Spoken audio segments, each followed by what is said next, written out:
Hey everybody, welcome to Drive Thru Board Game Blog number 27. This is for Tuesday, June 3rd, 2014. This episode I am totally ripping off from the Dice Tower. They recently did a top 10 quote-unquote better games, and they had a list of games: Sorry, Uno, Cranium, Scrabble, traditional card games, Trivial Pursuit, all the way down to Monopoly.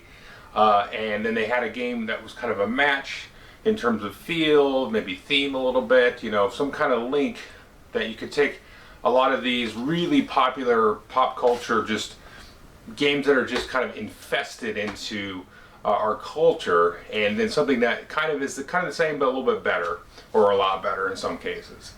And I saw a couple of things. I really like their top 10 list. I got to tell you that much. This is probably my favorite one though.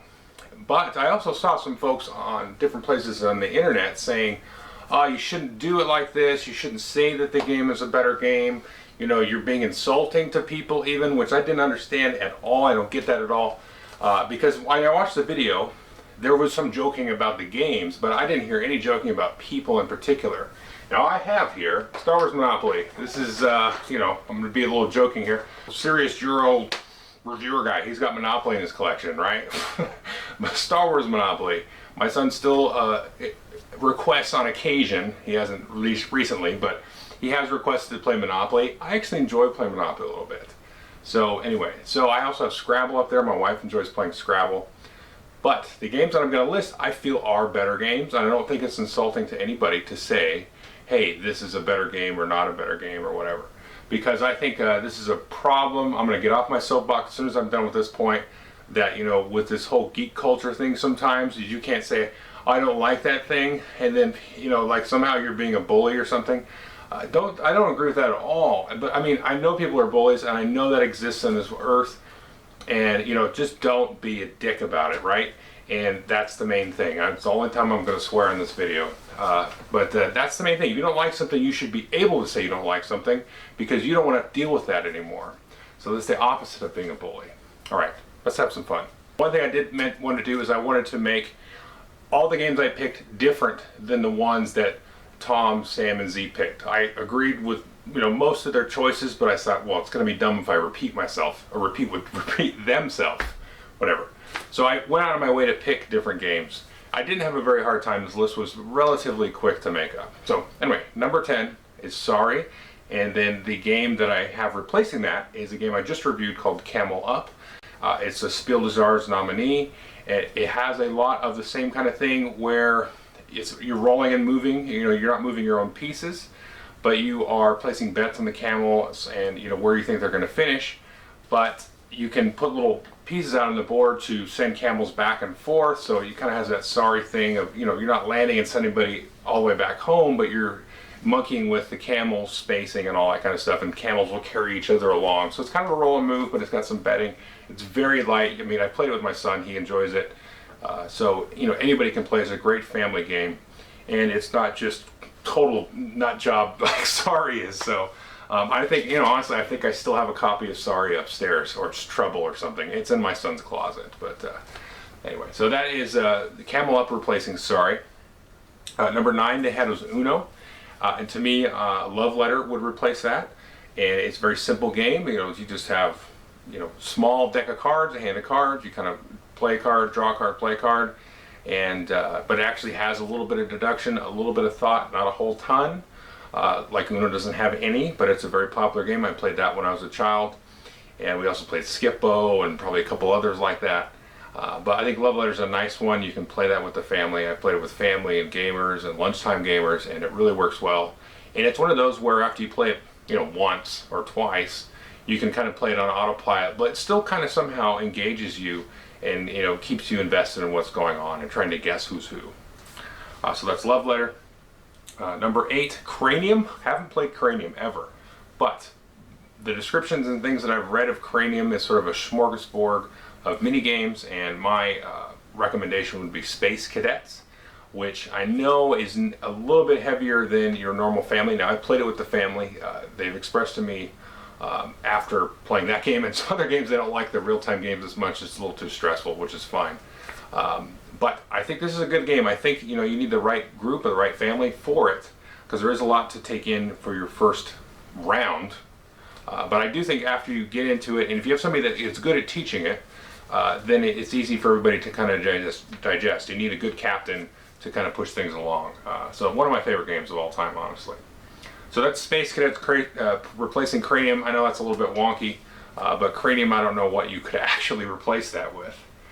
Number 7 is Scrabble, one I still have, and I enjoy playing, frankly. And I would replace that, though, with Carcassonne. That's a game my wife has enjoyed and my son has enjoyed. Just about everybody I've played it with has enjoyed. You know, you're not building words on the board, but you're building routes and buildings and farming areas and all kinds of cool stuff. So it's, you know, it's got the same kind of idea of building connections of meaningful tiles that are going to form out in these different kinds of shapes and things like that. You know, I thought about putting Corkle on here. I don't like Corkle as much as I like Carcassonne. Corkle is also a good one that would maybe replace Scrabble. It's almost like too much like Scrabble in some ways for some reason. But anyway, that's my pick, is Carcassonne would replace that. And number 6 is traditional card games, which is like a billion games. But I just reviewed clubs, and I think that is a good replacement. Now, I think I have other card games that are more, you know, more my favorite. But clubs is more like a traditional deck of cards, so it can be a little bit more accessible and things like that for people that haven't, you know, played anything outside of a traditional deck of cards. So I just reviewed that, and I would say go take a look at the review portion of that. I go into that a little bit more detail, why I think it works so well as kind of a gateway from traditional card games into this whole like designer or whatever modern board game hobby stuff. It's a really good game. Number 5 is Trivial Pursuit, and this is the one where I have no idea really if this is the right answer. This is the only one that I just kind of picked. I played this game one time in my life, Wits and Wagers, which I think Tom, Sam, and Z also picked. And I don't usually play, like, you know, trivia games. I just don't have, not because I don't like them or I don't like party games or anything, I just don't have the people to play them with. And this was a fun one, though. So, but my memory is very hazy on this, and I know it was fun, I know it's good. But I would say it's a good one, you know, because the problem with trivia games is you have to have people that know the topic. And you know, my wife, for example, she's from South Africa, and so we tried Trivial Pursuit a while ago, and it didn't work because it was a lot of American pop culture history stuff that we all take for granted that people know. But she's like, "What? Never heard of this person," you know. And so that's the problem with a lot of trivia games. But with this whole thing, you can bet on who you think, you know, might know it and stuff. So that adds a lot of good dynamics. So number 4 is Clue, and this one I did struggle with a little bit. I did think of, what was I thinking of? Yeah, I was kind of thinking Scotland Yard, but that kind of is, you know, it's kind of ingrained in our culture. You can go pick that up at Toys R Us and stuff. But so I was kind of trying to stretch. I really do enjoy Scotland Yard, but I picked Hanabi or Hanabi or whatever, and that's a really good one. That's one that I played with lots of different groups, and we really enjoyed that. And it's very much a deduction game, very quick game. You know, you can play like a round in 20 minutes. So I would definitely recommend getting Hanabi. Number 3 is chess. Another one that's tricky for me to replace. I'm not a big abstract guy. You know, I do like a little bit of the abstract Euro, but anything that's more of a pure abstract, you know, it gets a little bit wonky for me. I don't really have an investment in the game. You know, there's a couple I've kind of liked. I can't remember. They don't really stick with me that well. But this is a very abstract Euro. That's Samurai by Reiner Knizia. And I found it to be very chess-like. Now, I wouldn't pick something like Tigris and Euphrates because it's too random. But Samurai, everybody has a fixed set of tiles, and, you know, the board is fixed, but you have the different tokens that you're trying to win, the Buddhas and the little rice patties and different stuff like that. Those are randomized, but you always have the same set of tiles that you're going for. So you know, like he's played the the 4 Samurai, or he hasn't played that yet. So you can kind of try to gauge and card count after you've played this game a few times. You'll be able to gauge, like, okay, he's going to be going for this. So it's very chess-like, where you can sort of count people's movements and sort of guess at what they're possibly going for. And it plays very well with 2, 3, and 4. And the modular board really kind of assists in that, because the area is the perfect size for all the different player counts. So I would say Samurai is a good game. Now, I don't know if Samurai is better than chess. I think it is, because I hate chess. I hate abstracts. I don't hate them, but I just don't like them at all. Anyway, number 2 is Risk, and I picked 1775 Rebellion. I think this is a great choice to replace Risk, because Risk is a game that a lot of people have played. I played it a lot when I was a kid, and everybody I know at least played it once or twice. And I think 1775 is nice because it plays well 2, 3, and 4 player. It's very easy to get into. It's historical. It's from the American point of view, it's a very, very important war in our history. And so I think a lot of people should be able to get into this, and it's very simple to gauge, and it doesn't go on for hours, like Risk does. But the mechanics are very streamlined. It's very easy to get into, and it's a really fun game. I mean, it's maybe one of the best. I'm going to venture out a little bit. I'd say it's probably one of the best war games of all time. Now, I haven't played any of these huge war games from the 70s and all. You know what I mean? I'm not that kind of person.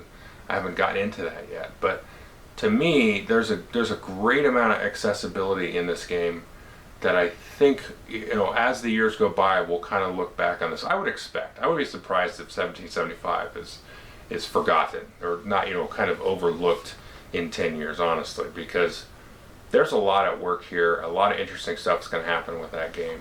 And I have played that one with the family, actually, and they enjoyed it as well. They really got into it. So I'd say that's a really good replacement for Risk. Last one was Monopoly.